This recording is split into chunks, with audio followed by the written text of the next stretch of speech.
Hi friends. Well, I am quite delighted to be working in the vegetable garden today for basically the first time this year. The first thing on the agenda is planting some onions. So what you see coming up in this bed is my garlic. It's looking great. I'm very happy about it. And I have reserved the other half of this bed for onions. It just works really well to plant all the alliums together, in my opinion. So I'm going to be planting those here. I have started onions from seed in the past. I find that to be kind of laborious. I think they make great plants. It's just that I have to plant those in January, and I gotta tell you, that is just a long time to be tending plants. So, number of years, I have just bought these. I call these onion starts. They sell them as onion plants. But what they are is just little baby onions that are basically sent bare root. This variety is candy. I have grown Patterson before and one other one, but I generally like a yellow onion. I've grown other onions, many of them, including Walla Walla. But what I generally like in an onion is a yellow onion that's a little bit sweet and stores well, because what I find is that the things we use the most, like almost every meal starts with garlic and onions. So I can almost not have enough of these. And I almost never have enough to make these even that far into fall for the onions. I upped my garlic last year in terms of the amount that I'm growing, and I hope it was enough, because we are back to having to buy store-bought garlic now at this point, and it's terrible. The cloves are tiny, it doesn't taste as good, and it's expensive. So I'm hoping I have enough garlic this year to carry us all the way through the year. But these are the onions that are going in. So I've just stuck those in a bucket with some water, just to kind of rehydrate a little. I tend to do that with most bare root things that I get, just while I'm preparing things, not for a super long time.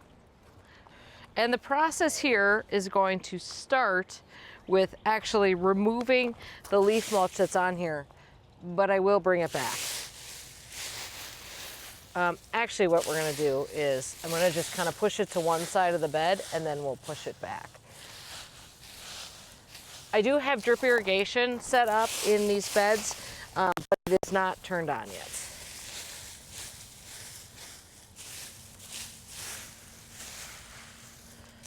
So the reason why I'm going to pull this out of here first is because I'm going to put on a little bit of fertilizer.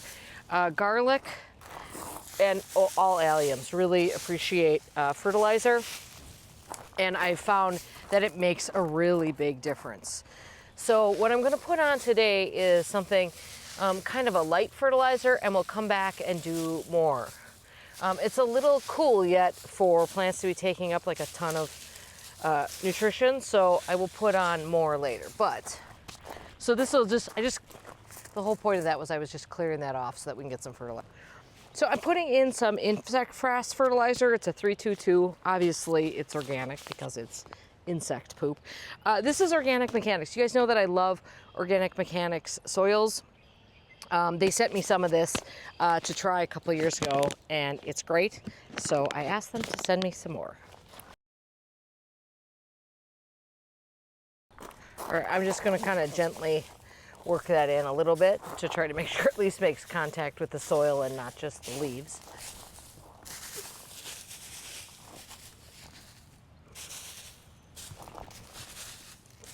Okay, now we're going to move the leaves to this side because the mulch is still great for these. When you're growing, like onions and garlic and, again, allium family things, you want fertilizer and you want to avoid root competition from weeds. Now, obviously, there isn't usually a ton of weeds in raised beds, but I'm always surprised how many there are that I don't really understand how they got there. I topped these beds up with compost from my bin last year. So this bed, not all of them got it. I didn't have enough to quite go all the way around, but this bed is actually looking really good in terms of compost at the top and, frankly, height. I have a personal thing about when the soil gets too low in a bed. It drives me nuts. It doesn't, it's just an aesthetic thing. It doesn't affect your plants at all unless your beds were pretty shallow to begin with. But I like beds to be filled up basically to the top. I'm also gonna throw a little bit of biochar in here. I can't remember if I did biochar in this bed last year or not, and you only have to do it, it lasts for a lifetime.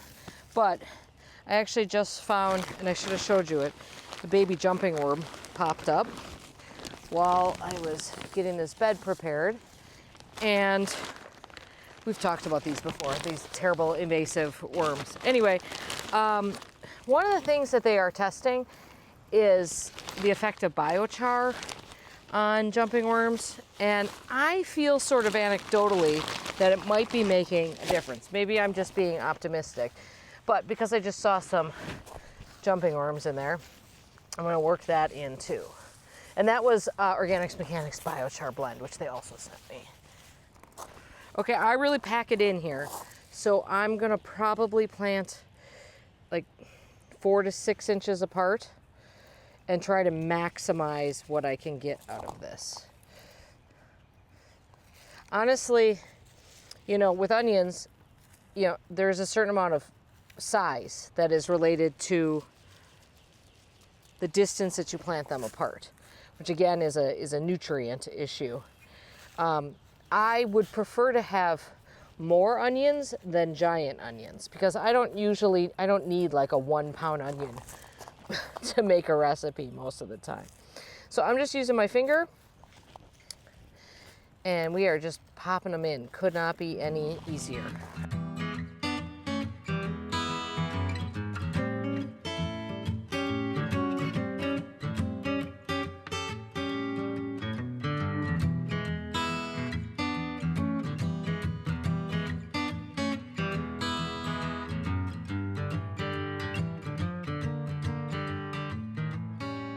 Okay, pretty simple. I left the corners open. I actually forgot and then had to remove one because I like to plant nasturtiums at the corners of all of the raised beds here, or wherever I can fit them in. But I like every bed to have a nasturtium in each corner if I can. By the way, if you're noticing that nail sticking up, yes, I need to grab a hammer. It must have gotten missed when we replaced that board. So before someone dies, I definitely need to pound that in. So I had to open up my phone to find a photo of my rough sketch of what was going to go where this year to remember what I'm supposed to be planting where, because I messed up this year. So I like to rotate my beds quite a bit, and that's part of the reason why I wanted like 8 sets of beds here. But tomatoes were in, as you can see. I left the bamboo staking up because I'm going to just kind of try to move it in one piece into the next thing because it worked so well for me last year. So I just left that. So clearly the last 2 beds were the tomatoes last year, which means theoretically they should be the first 2 beds this year. But the first 2 beds do not get as much sun as other parts of, in fact, they get the least sun probably. And a lot of plants will do just fine with it, but tomatoes we know are sun hogs. So theoretically, they should have gone in these 2 beds because I like to do 2 beds of tomatoes across from each other. But I didn't think about that when I planted the garlic there. So we had to amend, and the tomatoes are going back to these 3rd beds here, sets of beds here this year. So then I had to work from there. So let me show you the picture. The quick outline is, I'll just walk you through it. Sweet potatoes and peppers in the first bed there, or which I call the last bed, but whatever. Winter squash, zucchini over there. Tomato. The middle beds are always cut flowers. This bed is peppers and beets and lettuce. Oh, I guess I'm only doing sweet potatoes on the end. Peppers, beets, and lettuce. This bed is garlic and onions. Beyond that, I've got kale and herbs, so that's the herb bed. And all these things have things that also go in there. And then peas and beans in that one. Probably beans would like more sun, but I think they'll be fine. So that means that the next bed we are working on in this one, because we are going to plant some lettuce. My favorite thing to grow. So I have started these Salanova lettuces. Oops, these are my leftover onions here. That's all I had left from that big bunch. Oh no, I found a few more in there. I planted the fat ones first. These are Salanova lettuces. I think the only place you can buy these at, I think, is Johnny's. And I started these all inside. They are so good and so delicious. Now I will direct sow some lettuce as well, but this is a nice way to really get a jump on the season with these. Also, they're beautiful, and I love a pretty vegetable garden. So I've got all these, there's probably 8 or 9 different Salanova varieties. These are the ones that I went with. So they're red gem, green butter, red butter, green oak leaf, and red Batavia. And these have all been hardening off outside for, well, hardening off outside and inside for about probably 10 days now. So they are ready to roll here. I just noticed right now that my trellis apparently took a tumble straight out the back of the bed. This one is gonna get the same treatment. A little bit insect frass, a little bit of biochar, and then the lettuce. So I have 5 of most of these and only 4 of one. And that's not quite enough to fit along this way. I think I'm gonna alternate. I laugh because who else spends this much time trying to figure out what order to plant their lettuce in? These are nice, I don't know if you can see that, nice little plugs. Nice enough roots to hold this together, but not so much that they've been in there for too long. And like I said, I will direct sow some lettuce too, but this will give me a nice start. Honestly, I shouldn't have planted quite so much at the same time. They all will get good at the same time, but that's okay. I will just eat a lot of lettuce in the middle there. All right, let's talk strawberries. I want some decent strawberries. I've had strawberries planted in the beds along the edges in the ground for a couple of years. It hasn't been great. I haven't gotten a ton of them. What I've gotten has been amazing. So I bought more strawberries, same ones that are in there, Seascape, and I'm gonna plant them, I hope I don't regret this, on the edges of these 2 raised beds, the first one we walk in. So just like lining the whole edge. Other stuff will get planted in there. If they get, you know, crazy aggressive on me, whatever, I can dig them out easy enough. So I'm gonna plant some lining the edges of these. And then I'm also going to pot some up so that I have some to put into some containers in different places, because I always think it's pretty to have some strawberries in there, and hopefully they produce. Okay, these have been soaking. Again, they usually come bare root. They're in this little bundle. I have 2 bunches of these.